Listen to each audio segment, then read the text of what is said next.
Venus and Company. How can I help you? Hello.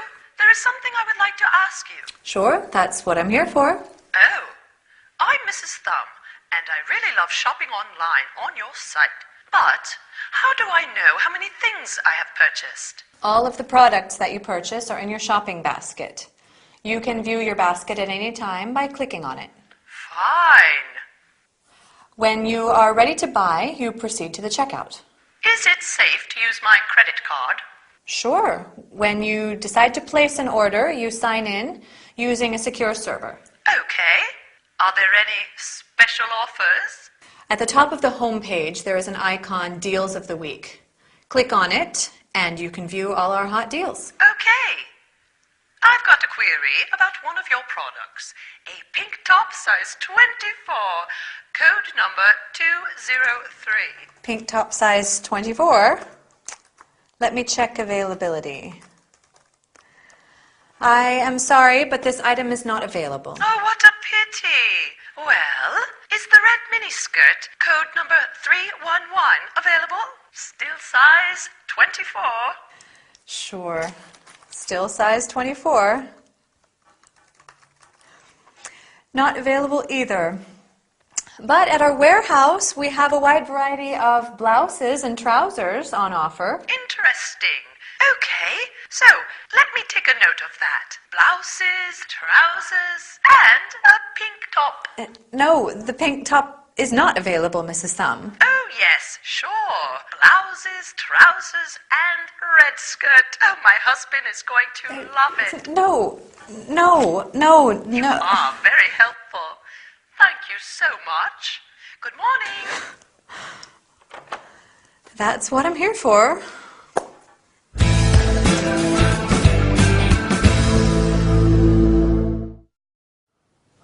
Hi, everybody. I'm sure that many of you are going to love this business session. We're going to talk about online shopping. Isn't it great? I love shopping online. Do you? In our scene, Mrs. Thumb visited a website that sells garments and calls the helpline for some additional information. Together with you, I would like to review the basic steps of an online shopping experience. Once you get to a website, you start browsing the products on sale. Browsing means to have a look at products. When you find a suitable item, that is, an individual article, you click on it to get more information. If you like the item, you add it to your online shopping basket. As Lucy says, you can view your shopping basket at any time, which means that you click on it to see all the products that you have selected. If you change your mind, you can remove an item. When you are ready to buy, you proceed to the checkout. The checkout is the place where you pay for the goods. To make a purchase, you have to register your personal details and a credit card number. Do you remember what Mrs. Thumb is worried about? She wants to know if it is safe to use her credit card. Lucy says that there is no risk because the website has a secure server. A secure server guarantees that others cannot intercept your ordering information. Mrs. Thumb is interested in special offers or hot deals.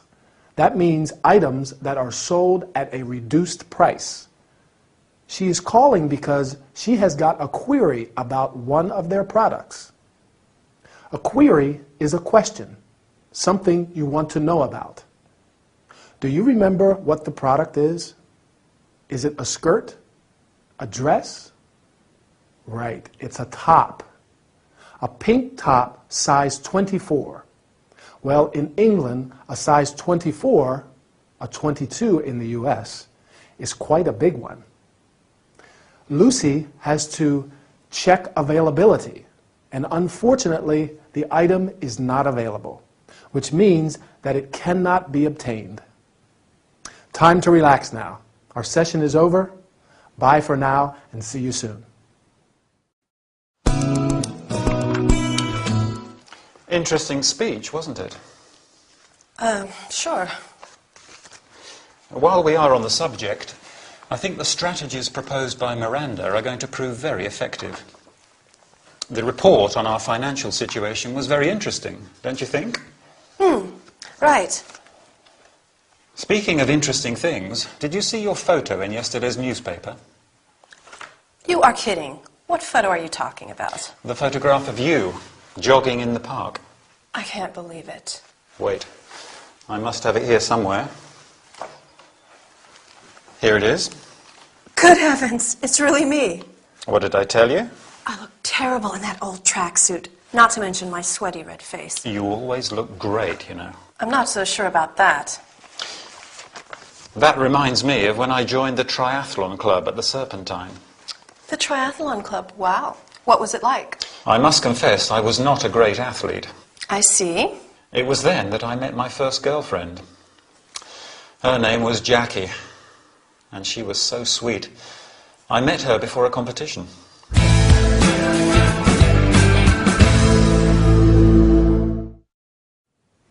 Hi, are you ready for a new business workout? I hope so. Today, we're going to talk about holding a conversation.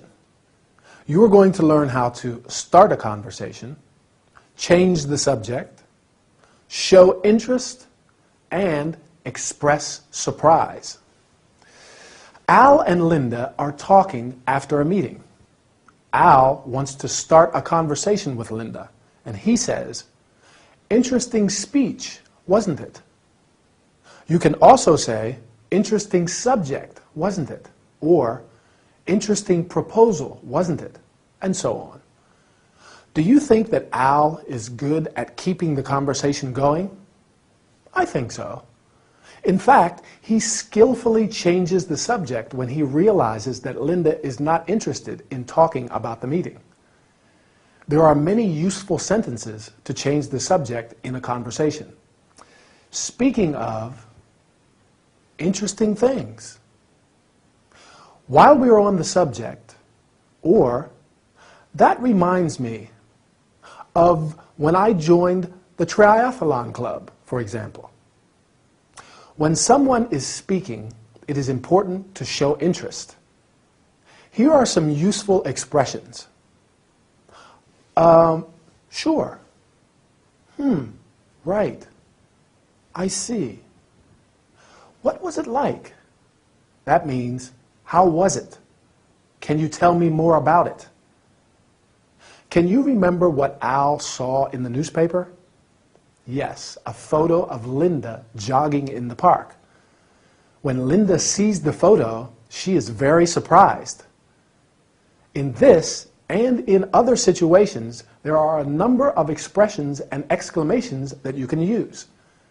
You are kidding. That means, I am really surprised. I can't believe it. Good heavens! Used to show how surprised or how shocked you are. That's strange. Or, oh my. My, oh my, our time is over. I hope you learned some useful expressions and exclamations today. Bye, and see you for another workout.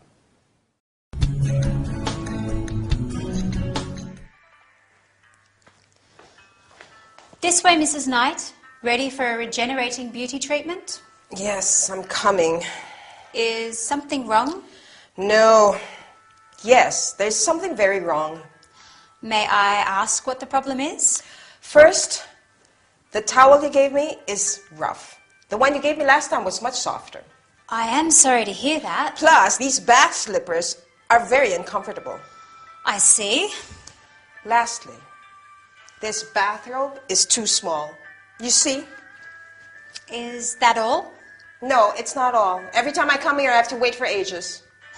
Mrs. Knight, if you want to avoid waiting, you'd simply have to make an appointment. You have our telephone number, don't you? Yes, I do. Instead of a pair of flip-flops that are not suited to your feet, ask for standard bath slippers. With a small additional payment, you can get cotton or linen towels that are much softer than these. Okay. And as for the bathrobe, you just have to tell us what your real size is. I've changed my mind. The bathroom fits perfectly.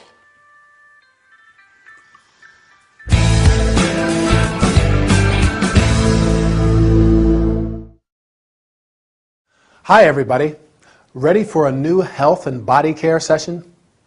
Would you like to try an overall beauty treatment? Exactly like our faces, our bodies need care and treatment. Today, we are going to see some terms related to bathroom textiles and related accessories. Textiles is a general term that we use to describe any product that is made from a fabric or cloth. Mrs. Knight is not happy, and Chloe needs a lot of patience to deal with her. Do you remember what the first thing is Mrs. Knight complains about? The towel, right. A towel is a piece of absorbent cloth you use when you are wet. There are many types of towels, including a beach towel, which you use for lying on in the sun. A bath towel, which you use after a shower, and a hand towel, which you use for drying your hands. Mrs. Knight says that her bath slippers are very uncomfortable. Bath slippers are shoes that you use in the bathroom and in similar places. Many people wear flip-flops during the summer. Flip-flops are a type of open shoe with a V-shaped strap, often made of rubber. As Chloe points out, Mrs. Knight chose a pair of flip-flops that are not suited to her feet. The lady complains because she always has to wait for ages. Chloe says that if she wants to avoid waiting, she should make an appointment. With a small additional payment, that is, a small sum, Mrs. Knight can have cotton and linen towels. Bathroom textiles can be made of different materials, including cotton, silk, linen, and synthetic fibers. What is the problem with her bathrobe? Right, it's too small. A bathrobe is a garment, like a coat, that you usually wear before and after a bath. The bathrobe is too small because Mrs. Knight did not give her real size. For example, you say, "What size are you?" Or, "What size do you have or do you wear?" I wear, or I have, a size 38. Anyway, our time is over. I hope you enjoyed this session. Bye for now. What seems to be the problem, John? I don't know how to say it. Do you like shopping? Shopping? Not much. I prefer staying at home watching TV. Lucky you. My problem is that I'm obsessed with shopping. I see. Whenever I feel alone or depressed, I go out and I cannot resist the urge to purchase something. Okay. My wardrobe is full of clothes I never wear. Some of them still have the price tag attached. Maybe we could exchange wardrobes. My friends say I'm crazy. Maybe they're right. My credit card is up to the limit. What can I do, Dr. Fraser? Ray? We can work this problem out. I hope so. There are many kinds of addictive behaviors. You could be defined as a shopaholic. A shopaholic? Yes. A shopaholic is one who suffers from compulsive shopping addiction. I understand. Let me give you a few suggestions. Okay. First, pay your purchases in cash. and leave your credit cards at home. I understand. And when you go out, make a shopping list and buy only what is on the list. Okay. And avoid discount warehouses. Ah, Finally, when you feel the urge to buy something, do some physical exercise instead. right. This is going to be hard at first, but I am certain that you'll feel better in no time. Oh, Ray, thank you so much.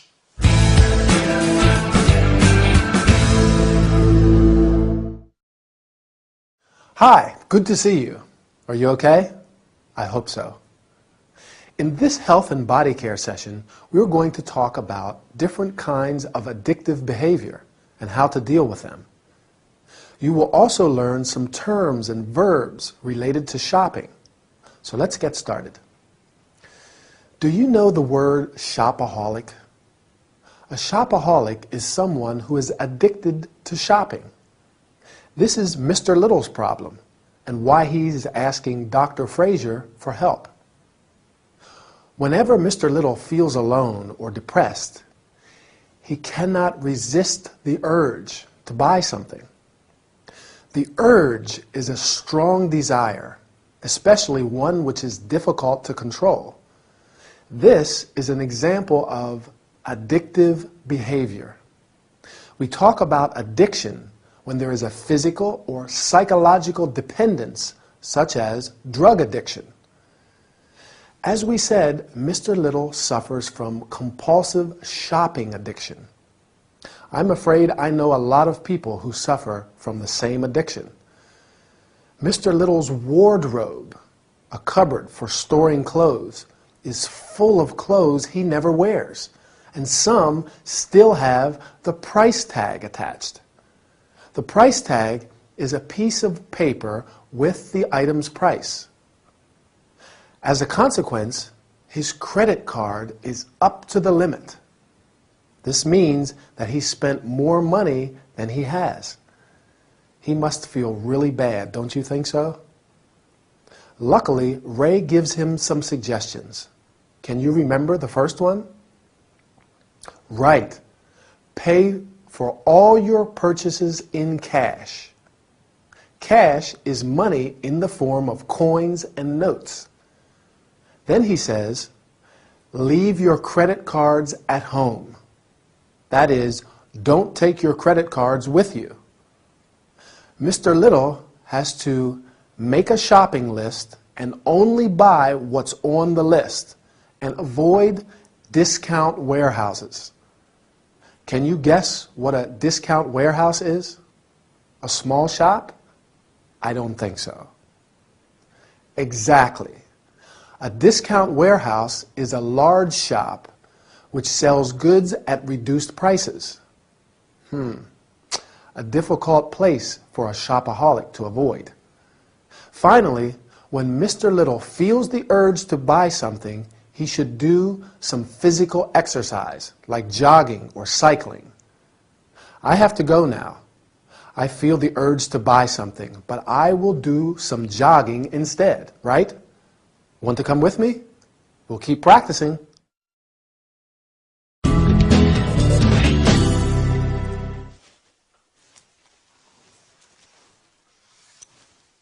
Have we got any red purses? No, we haven't. Black hats? Yes, 2 black hats. Okay. Black high-heeled shoes? Black high-heeled shoes. Sarah? Yes. Yes, what? How many pairs have we got? 1 pair, size 9. Right. We need smaller sizes. What about scarves? White scarves? Good afternoon. Good afternoon, madam. Can I help you? Oh, no, thank you, dear. I'm just looking for now. All right. Well, if you need anything, don't hesitate to ask. We do have things which are not on display, so if you can't find what you're looking for, then... Thank you. Heavens, what was that? 1 white scarf. Excuse me one moment. What do you think you're doing? I'm fine, thank you for asking. What? We haven't got any more hangers. The dresses were all in a pile on top of the empty boxes, and I couldn't find the white scarves. Are you crazy? Where do you think you are? At the market? Did you realize that this is a classy shop? I'm with a customer. This just isn't acceptable. Sorry, one moment. Now, go back and clean up the mess and put these dresses back in order. But we haven't got any more hangers to hang the dresses on. That's why. Yes, we have. They're in the box on the floor. Listen, Lucy, I only work here part-time, and every time I come back to work is more difficult. After a few days, everything is in a different place. You move things around all the time. Boxes are heavier and heavier. It's not my fault if the stockroom is a mess and I can't find anything. And another thing, I don't appreciate you treating me like this, especially not in front of a customer. I don't like it. If there's someone around here who should learn how to behave, it isn't me, it's you. Could you kindly call your colleague back? I'd like to try on this pair of shoes, but I need a bigger size. Sarah, you have a customer.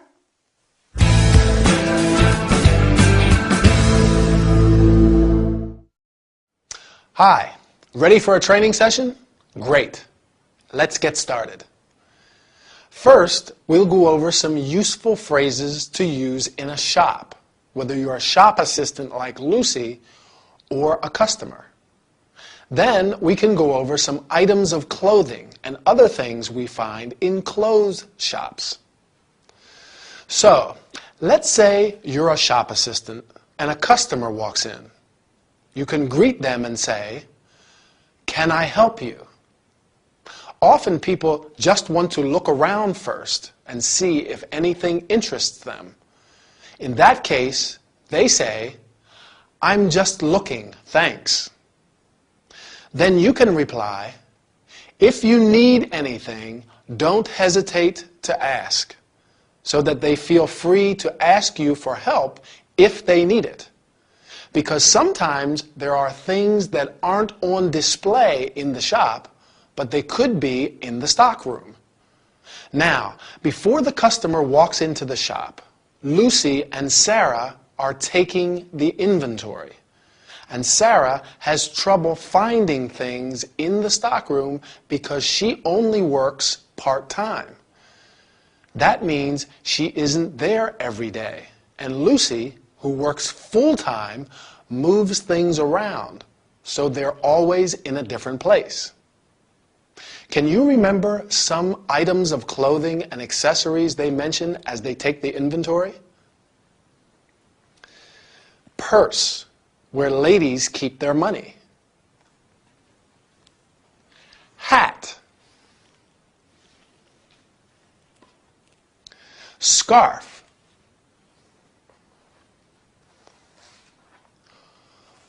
One scarf, but two scarves. What else? Oh yes, high-heeled shoes. There are women's shoes that have a high heel, often just called high heels. Do you wear high heels? I don't. When we talk about shoes, we say a pair of shoes. Clothes and shoes come in different sizes. What size are you? Or what size shoe do you wear? I wear a 9.5 or a 10 in the US. Now Sarah has a little accident in the stockroom because a pile of dresses falls on her. What does she need to put the dresses in order? Hangers. They're the things we use to hang clothes. Right. That's all we have got time for today. See you soon for our next training session. Bye.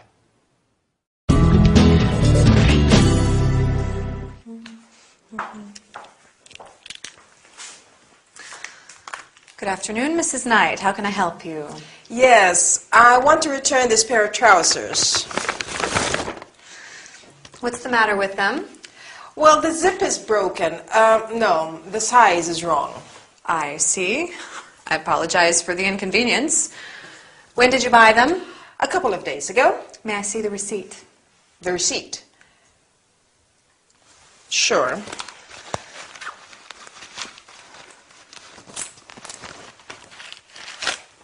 Here you are.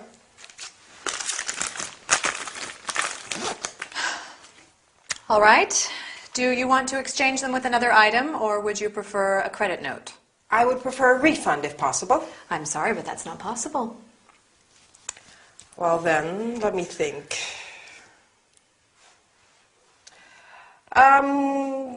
What if I exchange it for that pretty belt over there, the one with the shells?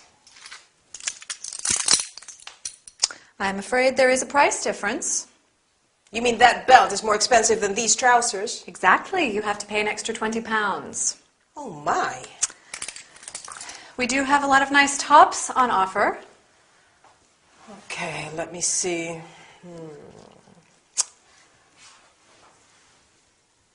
Maybe I can try this black top. Where's your changing room? It's over there.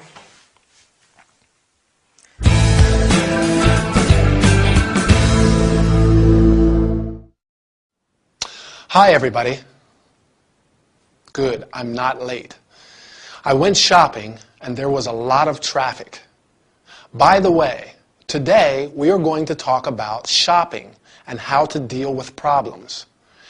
We're going to learn how to greet a client and offer help, apologize, ask for information about a returned item, offer a solution.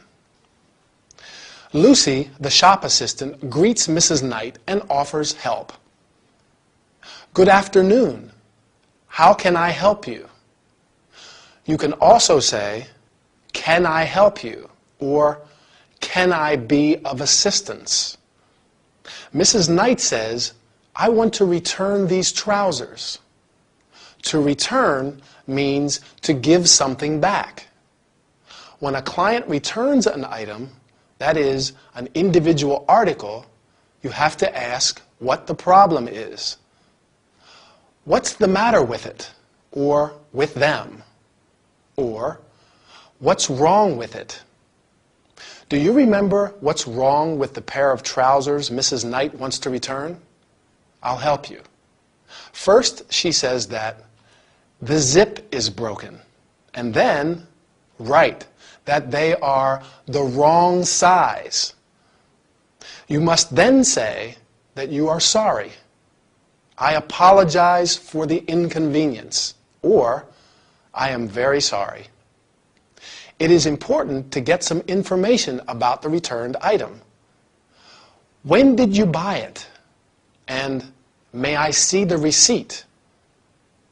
The receipt is a document which proves that money was exchanged. Now let's see if you remember. Lucy asks Mrs. Knight if she would like to exchange the trousers with another item or receive a credit note. Yes.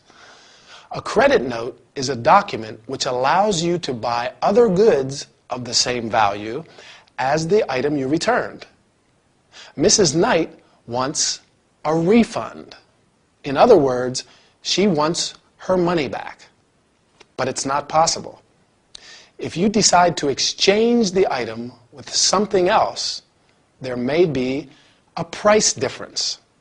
This means that the item you want is more or less expensive than the one you are returning.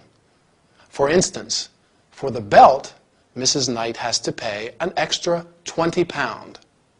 Oops, time to go. I bought a nice sweater, and I want to try it on. Bye, and see you soon.